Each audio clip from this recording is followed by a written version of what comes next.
واتخذ قوم موسى من بعده من حليهم عجلا جسدا له خوار ألم يروا أنه لا يكلمهم ولا يهديهم سبيلا اتخذوه وكانوا ظالمين ولما سقط في أيديهم ورأوا أنهم قد ضلوا قالوا لئن لم يرحمنا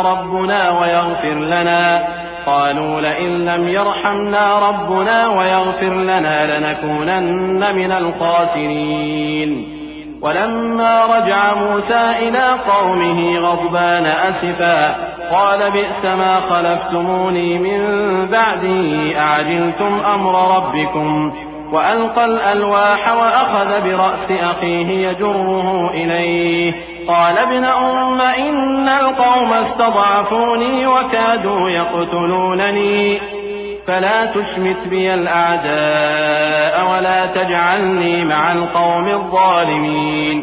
اور موسیٰ کے بعد ان کی قوم نے اپنے زیور سے ایک بچڑا بنا لیا. وہ ایک جسم تھا جس میں سے بیل کی آواز نکلتی تھی. ان لوگوں نے یہ نہ دیکھا کہ وہ نہ ان سے بات کر سکتا ہے اور نہ ان کو رستہ دکھا سکتا ہے. اس کو انہوں نے معبود بنا لیا اور اپنے حق میں ظلم کیا. اور جب وہ نادم ہوئے اور دیکھا کہ گمراہ ہو گئے ہیں تو کہنے لگے کہ اگر ہمارا پروردگار ہم پر رحم نہیں کرے گا اور ہم کو معاف نہیں فرمائے گا تو ہم برباد ہو جائیں گے. اور جب موسیٰ اپنی قوم میں نہایت غصے اور افسوس کی حالت میں واپس آئے تو کہنے لگے کہ تم نے میرے بعد بہت ہی برا کام کیا. کیا تم نے اپنے پروردگار کا حکم جلد چاہا؟ یہ کہا اور شدت غضب سے تورات کی تختیاں ڈال دی اور اپنے بھائی کا سر پکڑ کر اپنی طرف کھینچنے لگے. انہوں نے کہا کہ بھائی جان، لوگ تو مجھے کمزور سمجھتے تھے اور قریب تھا کہ قتل کر دیں، تو ایسا کام نہ کیجیے کہ دشمن مجھ پر ہنسیں اور مجھے ظالم لوگوں میں شامل نہ سمجھیے.